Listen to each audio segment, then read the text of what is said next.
जय हिंद। आखिर ये भोजपुरी इंडस्ट्री में हो क्या रहा है।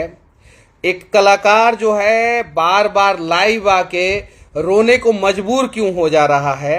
एक कलाकार ये क्यों कह रहा है कि मैं भोजपुरी इंडस्ट्री छोड़ दूंगा, और एक कलाकार का नाम रख के, उसकी बेटी का नाम रख के गाना गाया जा रहा है। और आज भोजपुरी इंडस्ट्री के ही कुछ लोग मजे ले रहे हैं। यकीन कीजिए कि कल आपकी बेटी का नाम लेके और आपका नाम लेके गाना गाया जाएगा।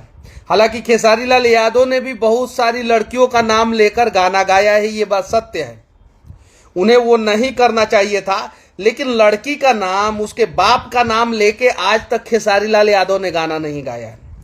हिंदी फिल्म में भी बहुत सारा ऐसा गाना बना है। हिंदी फिल्म में भी एक मोना डार्लिंग थी, तो क्या मोना नाम की सारी लड़कियां जो है डार्लिंग हो गई? बेबी डॉल थी, बहुत सारी चीजें। तो इन सब चीजों को समझने की जरूरत है। मैं तो लंबा ट्रैवलिंग में था, पिछले 8 घंटे से मैं सफर कर रहा था। अभी मैं पहुंचा हूं होटल में। पहुंचने के बाद मैंने सोचा क्या कि कुछ चीजों पे जो है बोलना